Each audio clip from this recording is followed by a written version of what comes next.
자, 한 주일 동안 잘 지내셨어요? 네. 오늘 좀 듬성듬성 머리가 많이 좀 빠졌네.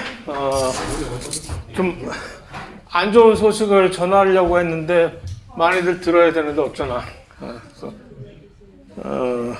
뭐라고? 전달을 영문과 학생도 참 여기 있는데 누구지? 혹시 영문과 학생 오늘 이 자리에 있어요? 안 왔구나. 그러면 어쩌지? 전달사항이 뭐냐면 시험은 미안해요. 시험 빨리 채점을 내가 해야 되는데 계속 차일피일 미루고 있어가지고서 기말고사 전까지는 아마 전달되겠지? Hopefully. 그게 아니라 오늘은 뭐냐면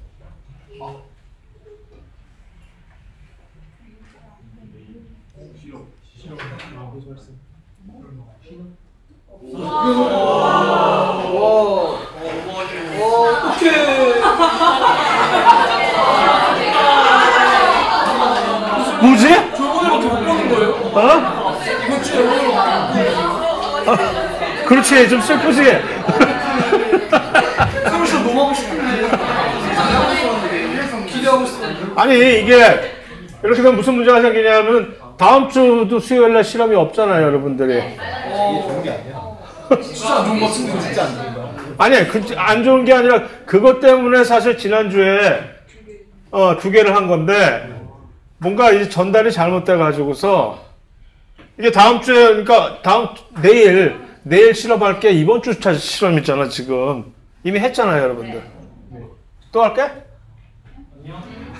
그러니까 원래는 이게 좀 전달이 잘 돼가지고 우선 뭔가 준비를 딴 거를 했었어야 되는데 이렇게 돼가지고서 이게 주최 측은 준비하는 쪽에서는 어차피 실험이 두 개가 세포 실험하는 거랑 똑같은 거니까 두 개를 같이 몰아서 하자는데 중간에 뭐 이상하게 끼어 들어갈 줄은 또 생각을 못 한 거지.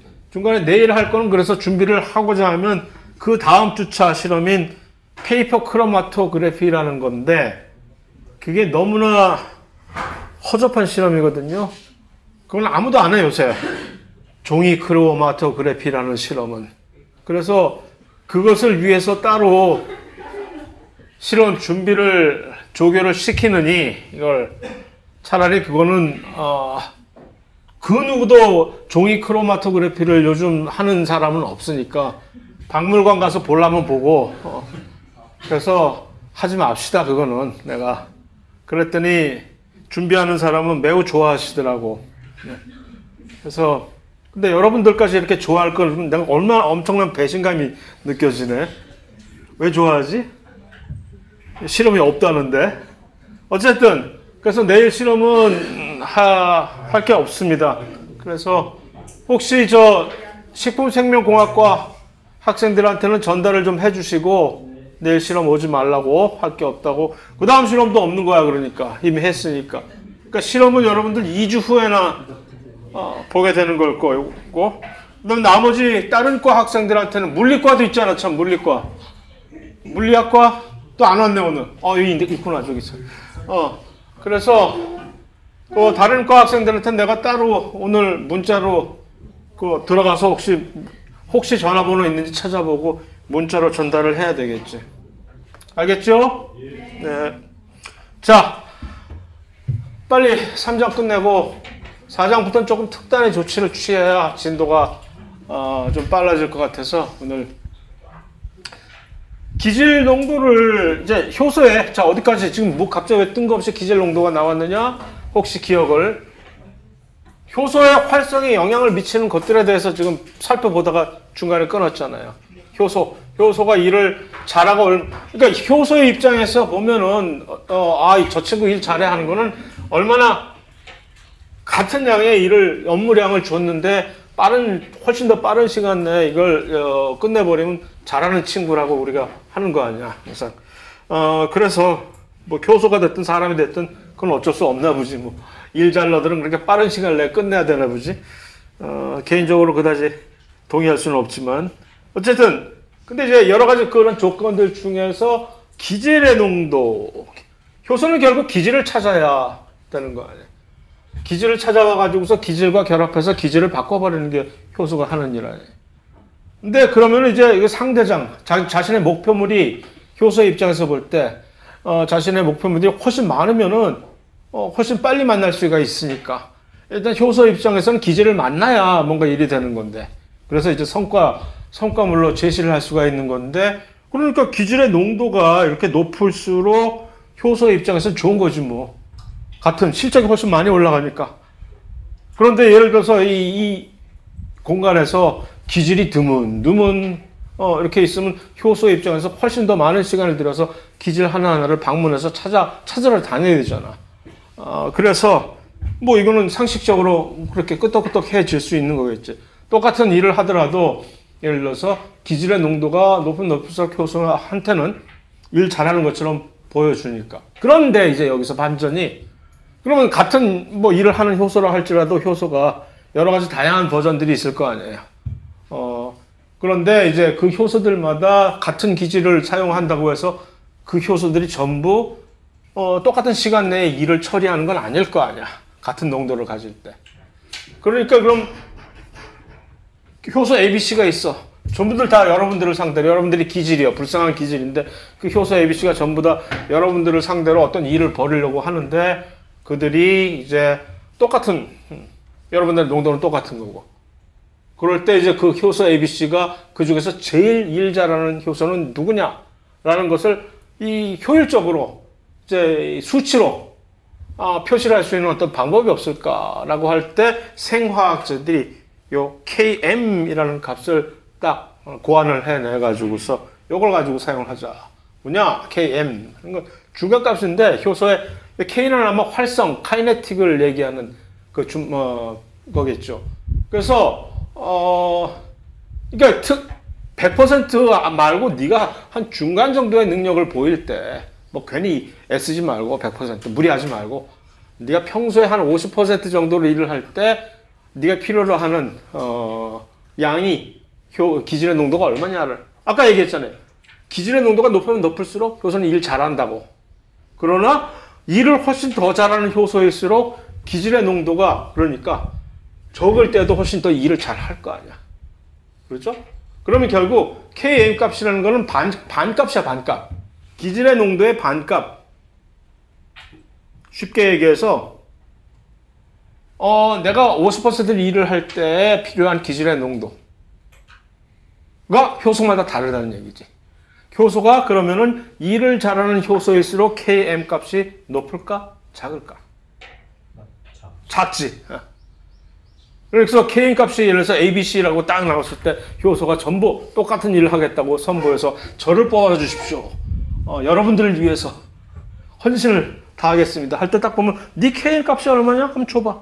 라고 명함 한번 줘봐. 딱 보니까 KM이 효소 A는 50이야. 근데 효소 B는 KM이 10이야. 근데 효소 C는 KM이 0.5야? 이리 와. 그래서 이 KM 값이 작으면 작을수록 일 잘하는 효소라는 게 딱 확정이 되는 거죠. 그래서 그런 거예요. 그래서 KM 값이라는 걸 요런 그래프를 만약에 표시를 한다고 하면은 이쪽에 X축에 요거 농도를 괄호를 이런 각진 괄호를 쓰는 건 보통 농도를 표시합니다. 그래서 농도가 요 substrate 기질의 농도가 높아지면 높아질수록 사실 그렇잖아요. 이게 높으면 높을수록 이 효소는 이쪽은 Y축은 그러니까 효소의 그 활성이지. 활성이 최대치가 이제 어느 정도까지는 가겠지. 그러니까 기질의 농도를 계속적으로 높인다고 이게 무한정대로 올라가는 건 아니잖아요. 한계가 있는 거지. 야, 이제 그만하자. 많이 먹었다 그러면서. 그러면 이제 그러니까 이 최대치에서 기질의 농도를 정할 수가 없는 이유가 그렇게 되는 거지. 여기까지 가면 전부 다 포화 상태가 돼가지고 제정신이 아닌 거지. 그러니까 제정신일 때 적당한 제정신인 중간값. 네가 네 최대치를 보이려고 하지 말고 최대치는 여기도 최대치고 여기도 최대치고 여기도 최대치고 여기도 최대치인데 그럼 여기서부터 기질의 농도가 이만큼 달라지니까. 그래서 야 우리 반띵만 하자. 그러고 나서 얼마야 이게 네가 얼마면 돼. 그래서 어떤 특정한 효소의 Km 값은 요 효소가 활성의 중간 값을 요 기질의 농도와 연결시킨 것이. 그러니까 어떤 일을 훨씬 더 못하는 효소면은 이게 이렇게 되겠지. 이렇게 가면은 Km 값이 이렇게 해서 여기쯤 와서 딱 잡히니까 기질 농도가 이 정도가 돼야 응? 네가 중같이 일을 하겠구나 하는 그런 값으로. 뭐 요즘 이 상태에서 일반 생물학 시간에서 여러분들이 이걸 쓸 일은 없지. 그러나 조금 더 올라가서 이제 조금 더 높은 단위의 전공 과목 같은 거 들을 때는 이제 이런 것들 나올 수가 있겠죠. 효소 같은 거 활성 조사하고 할 때 Km 값이 매우 중요한. 자, 이제는 회방꾼들의 얘기입니다. 도미 회방꾼 그러니까 여태까지는 물리적인 어떤 척도 요소들, 파라미터들이 효소의 활성을 어떻게 영향을 끼치는지를 봤다면 이제는 그 외에 효소의 활성을 직간접적으로 어떤 다른 물질들이 와가지고서 영향을 미치는 그런 도미들, 예를 들어서 보조인자라고 하는 코팩터라고 하는 많은 효소들이 이런 도미를 필요로 하지. 저 친구가 나를 도와주면 훨씬 더. 그래서 효소와 결합하는 작은 물질들이 딱 결합을 한 다음에 왜 그럴까? 안정적으로 이 어떤 물질이 효소와 결합을 하면 그 구조가 훨씬 더 탄탄하게 안정화가 되니까 믿고 든든하게 네가 있어서 참 든든하다 고맙다 하고 일을 열심히 하게 되는 그러한 역할을 해주는 그러한 인자들이 있는 것일 것이고, 그래서 사실 우리가 미네랄들 칼슘이니 마그네슘이니 영양소로 많이, 또는 철분도 마찬가지잖아요. 철분이 왜 필요해? 철분이 떨어지면 빈혈이 된다며? 왜? 철분이 떨어지면 철분이 결핍되면 왜 빈혈이 된다는 얘기요? 빈혈이라니, 피가 없다는 얘기가 빈혈 아니에요. 피가 왜 없어져? 철분이 떨어지면. 피는 그대로 피지. 그러나 빈혈이라는 것과 같은 효과를 가져다주는 산소가 공급이 안 되는 거지. 왜? 왜 철분이 없으면 산소가 우리에게 제대로 공급이 안 되죠? 산소 공급은 누가 하지? 히모글로빈이 하잖아. 히모글로빈이 그런데 일을 하는데 철분이 꼭 필요한 거라.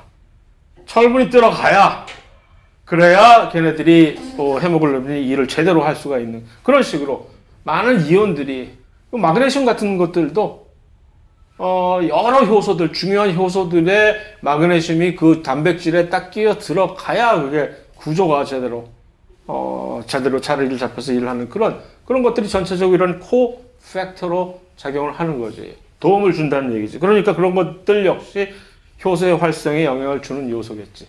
자, 그런데 이런 좀 나쁜, 부정적으로 영향을 주는 친구들도 있겠지.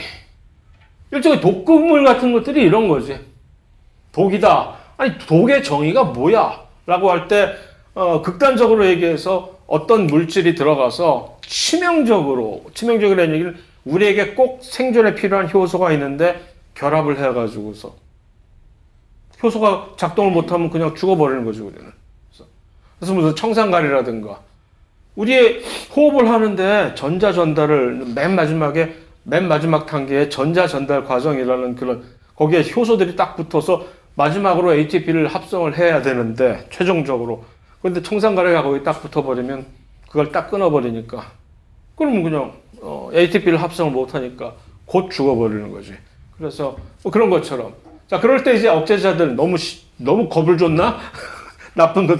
그냥 평소에 많은 경우에는 그렇게까지 심각한 건 아니고 효소의 활성에 좀 영향을 부정적으로 미치는 그런 것들을 통틀어서 우리는 이제 억제자, 인히비터라고 얘기를 하는데,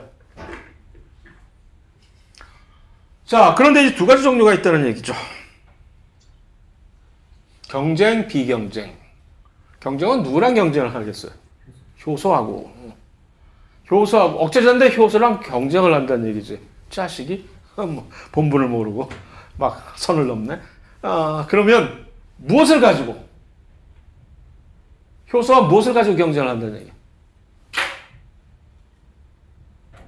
경쟁하면 경쟁할 대상이 있어야 될 거야.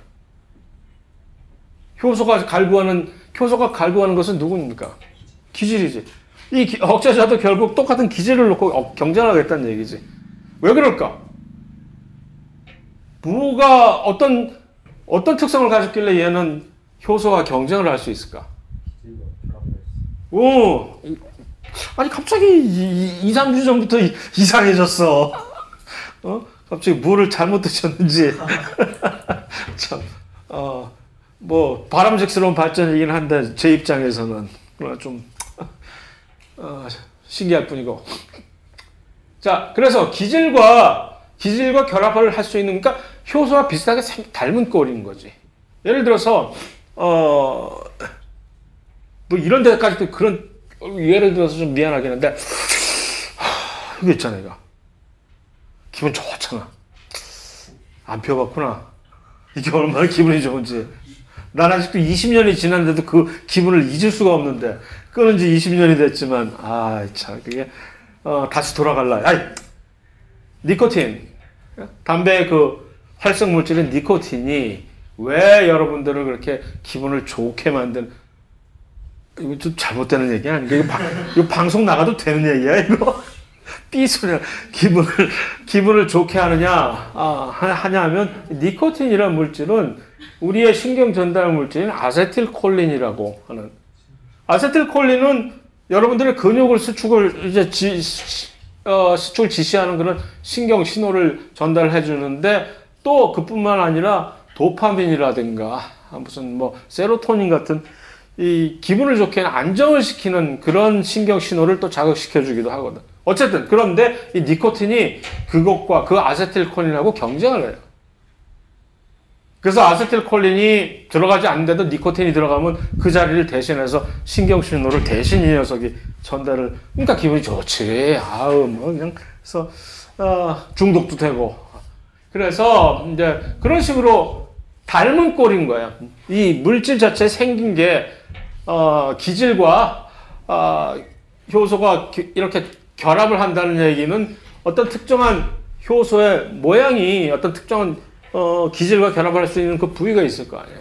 그런데 이 억제자가 그것과 매우 닮은 그런 것을 가지고 있는 것이죠. 그래서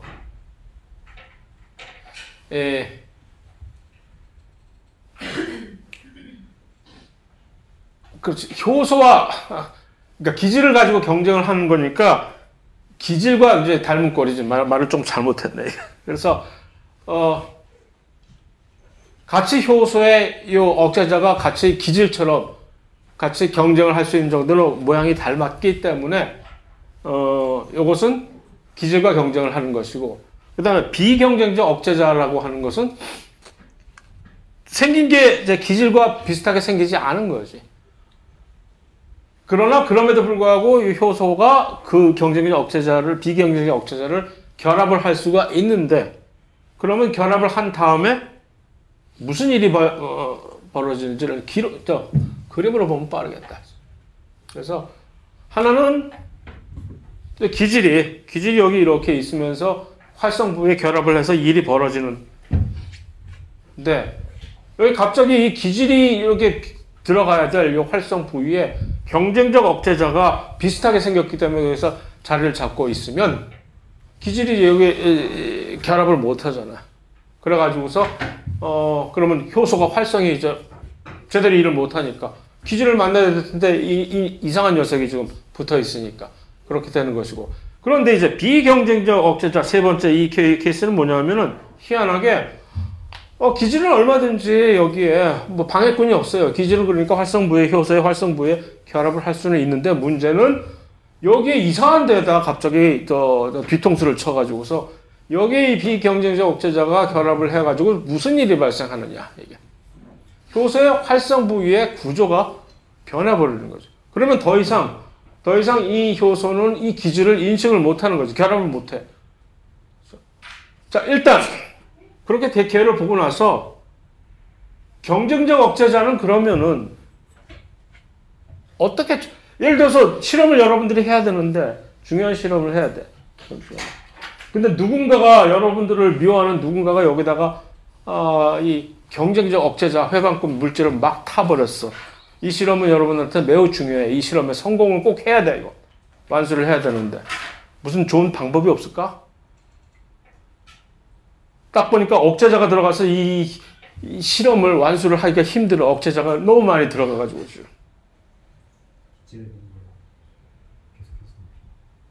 정말 안 되겠다. 정말 안 되겠다고 진짜 진짜 가는 게 좋겠다. 여러분들을 위해서. 맞아요. 자, 이 경우는 경쟁적 억제자가 들어있을 때 그럼에도 불구하고 이 효소의 활성을 전혀 변함없이 계속 최대치로 올리고 싶으면 계속 기질을 엄청나게 훨씬 농도를 높여가지고서 쏟아 부으면 되지. 왜 그럴까? 기질과 이 경쟁적 억제자는 생긴 게 비슷하다고 했잖아. 경쟁을 시키는데 기질의 농도를 훨씬 더 높여버리면 억제자는 이 효소의 입장에서 억제자를 만날 확률이 점점 줄어들겠지. 그러니까 효소의 활성에 큰 영향이 점점 더 없어지겠지. 그래서 이런 경쟁적 억제자는 이 기질과 생긴 것이 닮았기 때문에 효소의 활성 부위를 놓고 경쟁을 하는 것이기 때문에 기질의 농도를 많이 높여주면은 그 효과를 없애버릴 수가 있는 거지. 그러나 비경쟁적 억제자는 이 비경쟁적 억제자는 그런 아무리 기질의 농도를 아무리 높여도 아무런 쓸모가 없는 거죠. 왜냐하면 활성 부위의 이 구조가 변해버렸으니까 더 이상 효소가 옛날에 그렇게 친숙하던 그 기질을 소 닭 보듯이 하게 되는 거지. 그래서 그러한 차이가 있다라는 거예요. 비경쟁적 입자가 다른 자리 입자성 억제자라는 것은 이 그림에서 보면은 이 그래프가 이런 레이블을 전부 다 지워버려도 예를 들어서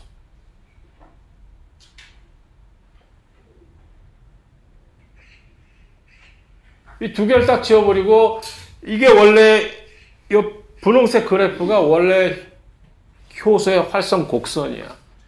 그런데 이 활성이 지금 확 떨어졌잖아. 지금 두 개가 떨어졌을 때 이 두 개가 특성이 이 둘 중에 이 파란색과 그 초록색 이 활성 곡선이 어떤 억제자에 의해서 이렇게 생긴 것인지를 파악을 할 수가 있게 되는 것이지. 둘 중에.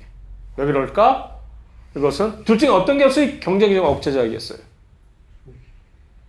초록? 왜? 활성 자체가, 그러니까 일단 이 효소의 활성 자체가 최대치에 이르는 것이 시간 문제일 뿐이지 기질의 농도를 조금 높이면 다시 최대치에 오르게 할 수가 있다는 얘기는 이 효소의 활성 곡선은 기질의 농도를 높이면 다시 복구를 시킬 수가 있구나. 그렇기 때문에 이것은 경쟁적 억제자이구나. 라고 결론을 내릴 수가 있는 거죠.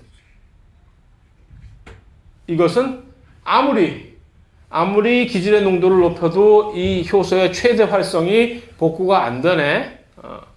자, 그건 이제, 그런데 또 한 가지는 Km 값에 대해서는 어때요, 이제?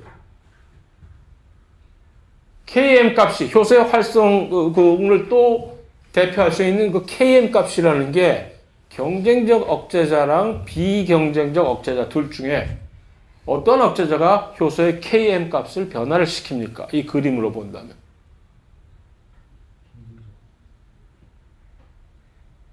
그러면 보면 그러지. 경쟁적 억제자가 Km 값을 변화를 시키지. 맞아. 왜 그럴까?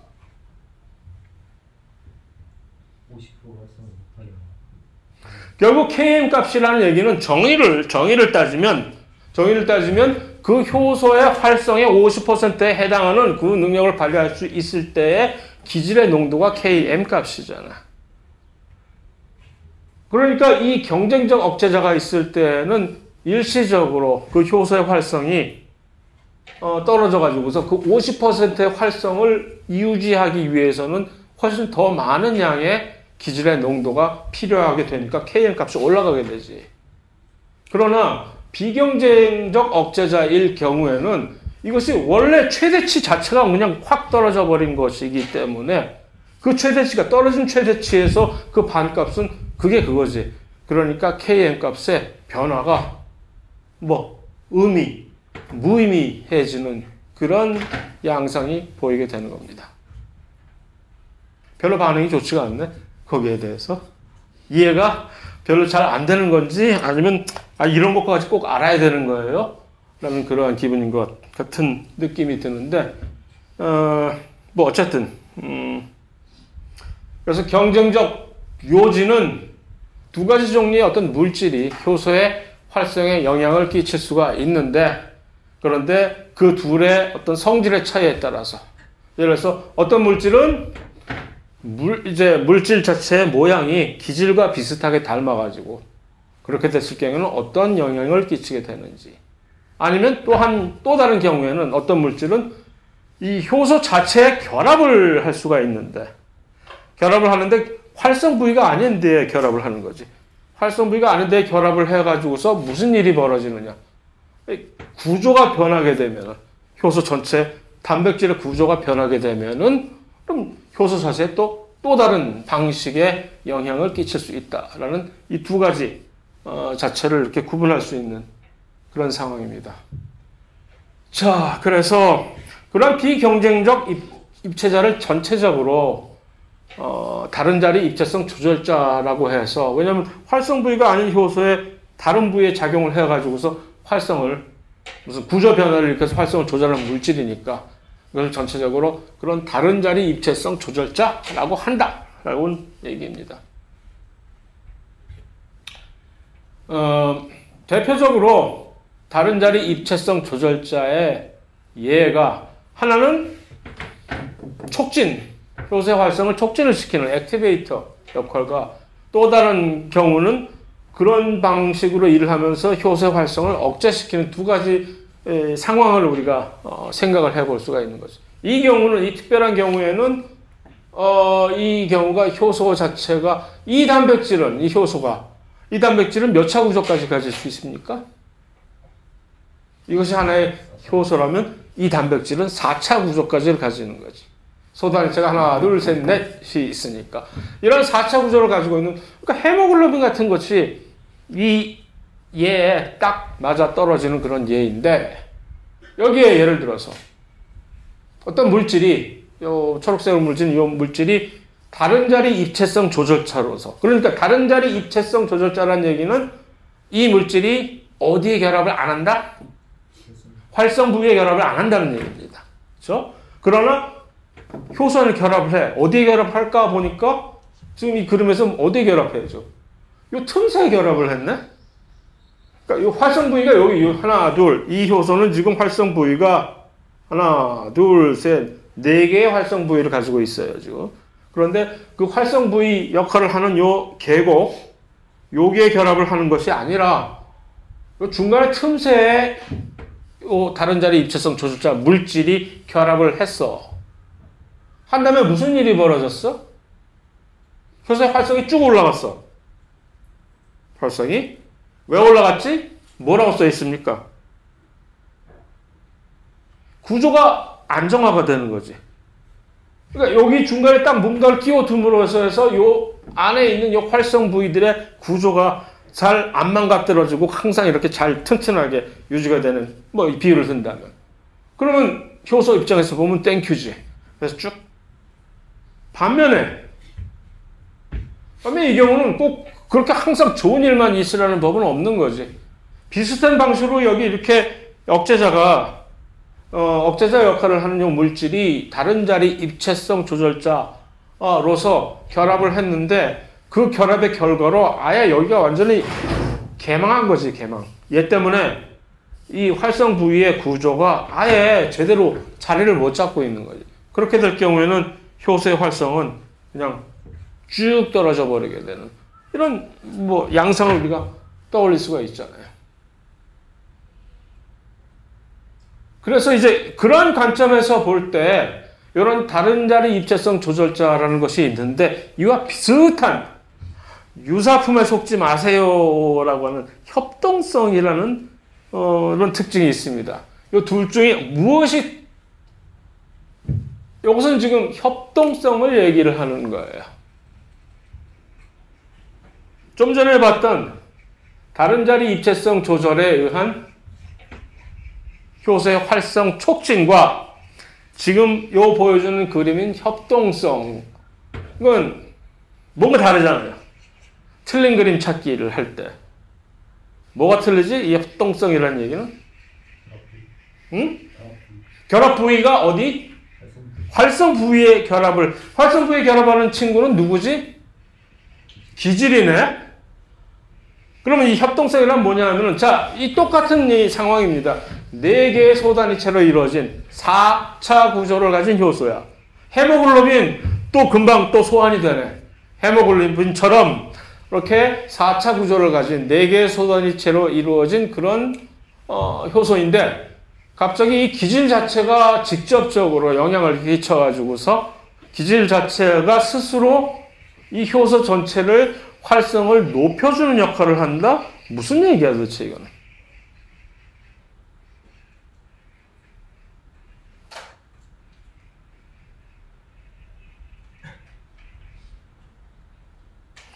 기질의 농도이고 이건 이 효소의 이제 활성인데, 이러한 경우는 무슨 일이 벌어지냐면은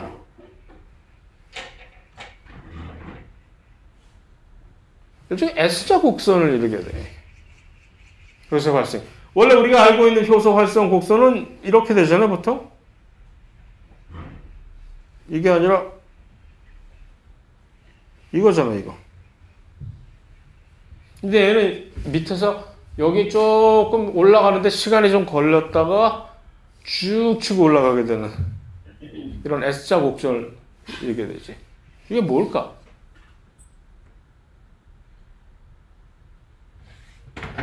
자, 이 효소는 몇 개의 지금 기질을 결합을 할 수가 있습니까? 4개. 하나, 둘, 셋, 4개를 기질을 결합을 할 수가 있어요. 그런데 기질이 처음에 이 효소가 활성하는데 기질이 처음부터 이렇게 4개가 완전히 꽉 차버리는 그런 상황이 존재하지 않을 수도 있잖아. 그런데 처음에 일단 기질이 먼저 딱 하나 들어와서 일종의 에피타이저 구실로 먼저 이 4개 중에 하나의 활성 부위에 이 기질이 결합을 한다면 무슨 일이 발생하느냐 하면은 갑자기 이 효소가 갑자기 광분하기 시작하는 거야. 왜? 기질 하나가 여기 하나 이 채워짐으로 해서 전체적인 모든 기질에 있는 모든 활성 부위 자체가 이것이 안정화가 돼 가지고서 이 효소가 갑자기 일을 훨씬 더 잘할 수 있게 변한다는 얘기죠. 그러니까 기질이 처음에 농도가 여기 채워지면 채워질수록 이 효소는 갑자기 초기에는 기질의 농도가 그다지 높지 않았을 때는 효소가 일을 잘 못하다가 그러다가 기질이 어느 정도 농도가 생겨가지고서 이렇게 이 효소의 활성을 안정적으로 활성 부위를 구조적으로 안정화시킬 수 있는 정도의 농도가 채워지면 갑자기 여기서부터 이렇게 쭉 효소의 활성이 급속도로 기울기가 확 올라간다는 그런 얘기입니다. 이런 것을 협동성이라고 얘기해요. 그러니까 이 기질의 농도가 이 효소의 활성을 훨씬 더 서로, 그러니까 조금씩 높아지면 훨씬 높아질수록 활성을 올려준다는 뜻에서 협동성이라는 얘기를 합니다. 그래서 이 차이가 아까 좀 전에 본 협동성이라는 얘기를 말로 표현을 하면은 한 소단위, 그러니까 협동성이라는 것은 항상 이 소단위체가 여러 개가 있는 4차 구조를 가지고 있는 효소에 해당이 되는 얘기입니다. 그랬을 때 이 활성 부위에 결합한 기질이 일단 한번 결합을 하면 이 기질이 전체적인 4차 구조를 안정화시켜서 활성을 증대시키게 되는 그런 성질. 그래서 좀 전에 보여준 그런 S자 곡선이 어떤 효소의 활성을 볼 때 일반적으로 그냥 효소 활성이 이런 거라고 생각하고 있는데 갑자기 어떤 효소 활성 곡선이 이렇게 S자 곡선을 띠고 있는 게 보인다면 이것은 판단이 이 효소는 아마도 협동성이라는 것에 의해서 이제 활성이 조절이 되는구나. 그 얘기는 이 효소는 이 구조가 소단위체 여러 개의 소단위체를 가지고 있는 그런 복합체로 일을 하는구나 라는 결론을 지을 수가 있게 된다는 얘기죠. 그래서 사실은 히모글로빈이 그대로 협동성을 보이고 있는 그런 효소입니다. 그러니까 혈액에서 산소를 운반하는 이 헤모글로빈은 4개의 소단위체로 구성이 되어 있기 때문에 산소 농도에 의해서 산소 농도에 민감해요. 그래서 산소 농도가 아주 적을 때는 일을 잘 못하다가 조금만 높아지면은 훨씬 더 일을 이제 급전직하 일을 더 잘할 수가 있어요. 그런데 똑같은 산소를 운반하는 똑같은 효소인데 미오글로빈은 우리 근육에서 산소를 운반을 하거든요. 근데 이 미오글로빈은 히모글로빈이 또 혼자서 독립해 나온 그러한 형상이에요. 그러니까 하나짜리. 헤모글로빈은 4개짜리 소단위체인데 미오글로빈은 하나짜리 소단위체. 그러면 이 미오글로빈은 그러한 협동성을 가질 수가 없지. 그래서 일을 할 때 산소 농도에 의해서 일을 하는 그 방식이 헤모글로빈과 미오글로빈이 달라지게 된다라는 것을 설명을 해줄 수가 있습니다. 그래서 헤모글로빈의 단백질 구조를 보면 하나, 둘, 셋, 4개가 지금 모여서 있는 것이고 미오글로빈은 요거 하나를 딱 떼어내다가 이렇게 사실 보면 요 미오글로빈으로 우리가 시작을 했다가 점점 진화하면서 야 이거 4개가 모아져가지고 일을 하면 훨씬 더 좋은데? 라고 아마 그렇게 됐다고 여겨지게 되는 그런 상황입니다. 마지막으로 이 효소에 관해서 데모김 억제라는 것은 뭐냐면은 요것도 역시 이제 여기서는 이제 중심어가 뭐냐면 대사 경로입니다. 데모김 억제는 언제 우리가 관찰할 수 있느냐 하면은 일을 할 때 효소가 그냥 혼자서 솔로로 일하는 게 아니라 모여가지고서 공장에서 일하듯이 모여서 한 여러 개, 3, 4개의 효소들이 1차, 2차, 3차, 4차로 물건을 중간에서 이렇게 넘겨받고 해서 최종 산물까지 가는 이런 방식으로 일을 하는 것을 우리는 metabolic pathway, 대사 경로라고 얘기를 하잖아요. 조금 있다가 얼마 있다가 혹시 우리가 유기호흡을 운이 좋아서 들어가게 되면은 진도상으로 그럼 거기서 바로 이제 유기호흡의 첫 단계 이제 과정을 이제 대사작용하는 요것이 바로 그 대사 경로에 이해가 되는데 그런 것처럼 어떤 최종 산물을 이루기 위해서 여러 개가 2개 이상 최소한 한 3, 4개는 되죠 보통 효소들이 이제 연속적으로 촉매작용을 해가지고서 끝을 보는 그런 방식을 대사 경로라고 하는데 이럴 때 많은 경우에 최종 산물이 적어야 우리의 목적이 저거란 말이에요. 최종 산물이 딱 있으면 그 최종 산물이 갑자기 등에다 칼을 꼽는 경우가 와가지고서 이 대사 경로에 보통의 첫 번째 아니면 두 번째 정도의 초기 단계에 있는 효소의 활성을 이 물질이 억제를 시켜버리는 그런 경우가 생깁니다. 자, 이 최종 산물은 이 효소들에게 있어서는 기질이 아니야. 산물이지. 이 기질은 따로 있어요. 그런데 저 물질이 와가지고 갑자기 내 등에 칼을 꼽는다? 자, 그럼 이 물질은 최종 산물이기도 하면서 이 억제자는 어떠한 방식의 억제자입니까? 비경쟁적 억제자죠. 그러면서 또 다른 비경쟁적 억제자의 또 다른 말이 뭐였지? 아까? 그런 식으로 일하는 거? 무슨 자리 어쩌고 저쩌고 했었지? 다른 자리, 땡큐.